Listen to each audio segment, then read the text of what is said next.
ഇന്ന് ഡേസിനായിട്ട് ആശുപത്രി പോകേണ്ട ദിവസമായിട്ടാ ബുധനാഴ്ച. നമുക്കിന്ന് 3ാമത്തെ ആഴ്ചയാണ് കീമോ.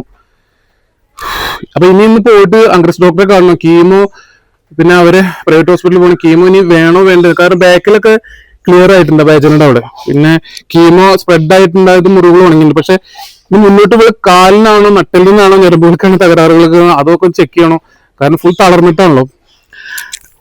ആളിപ്പോ ഒന്ന് വെയിറ്റ് കൂടിയിട്ടുണ്ട് അല്ലേ സെറ്റ്. പിന്നെ ഈ കാലം എന്തോ ഒരു പ്രശ്നം ഉണ്ടെങ്കിൽ സ്റ്റഡികളെ പിടിക്കുക. പിന്നെ എനിക്ക് പറയാനുള്ള വേറൊരു കാര്യം, ഇന്നൊരു പെൺകുട്ടി എനിക്ക് മെസ്സേജ് അയച്ചിരുന്നു. നമ്മള് തലയിൽ ഡെപ്പ് ഓടിയ നായകളൊക്കെ രക്ഷപ്പെടുത്തുന്നത് ഭക്ഷണം കൊടുത്തുകൂടെ എന്നൊക്കെ. അത് അവർ മാത്രമല്ല, കമന്റ് ബോക്സിലും കുറെ ആളുകൾ ചോദിക്കാറുണ്ട്.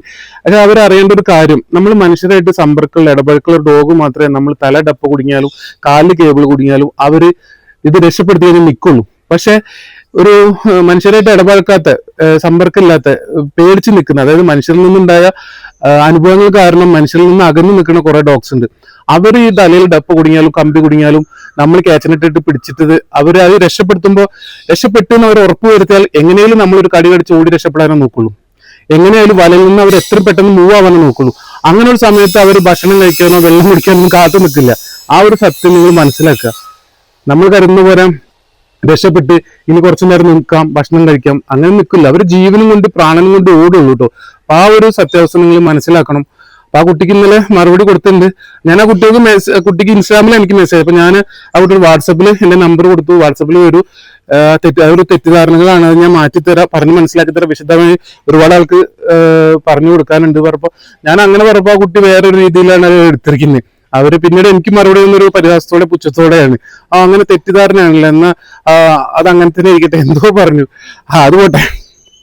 പിന്നെ കേസുകൾ ഒരുപാട് വരുന്നുണ്ട്.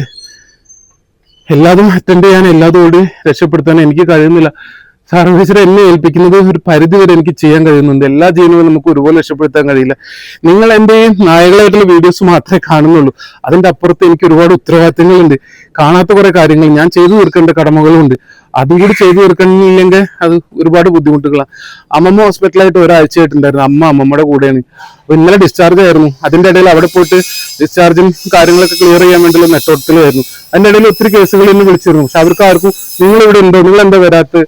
പക്ഷെ ഞാനൊരു നിസ്സഹായനായിട്ട് ഒരു സാധാരണ വ്യക്തിയാണ്. എനിക്കും എന്റെ പരിധികളുണ്ട്. നമ്മളെ വിളിക്കുന്നത് നമ്മൾ ഫോളോ അപ്പ് വീഡിയോ ഒന്നും കാണാത്ത ആളുകളാണ്. അപ്പൊ എല്ലാവരും ഇത് കാണുന്നുണ്ടെന്ന് മനസ്സിലാക്കുക.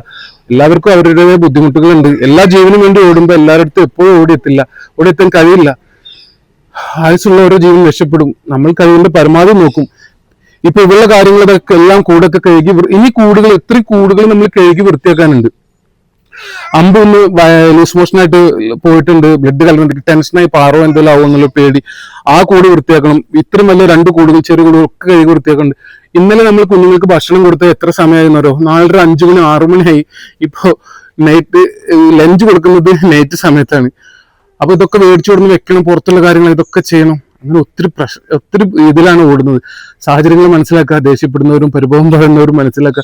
അതിന് പുറമെ തന്നെ എനിക്ക് ഒരുപാട് കോളുകൾ വരും പല ജില്ലകളിൽ നിന്നും. എന്ത് പറഞ്ഞിട്ട് ആ നമ്പർ, അവിടുത്തെ നമ്പർ തരൂ, ഇവിടുത്തെ നമ്പർ തരൂ. അവർക്ക് നമ്പർ കൊടുത്തില്ലെങ്കിൽ അവരുടെ പരിഭവങ്ങൾ, പരാതികൾ, ഇത് മെസ്സേജ് നോക്കി റീപ്ലൈ കൊടുക്കാൻ തന്നെ മണിക്കൂറുകൾ വേണം. അപ്പൊ ഞാൻ തന്നെ ഇതൊക്കെ ചെയ്യുന്നത്.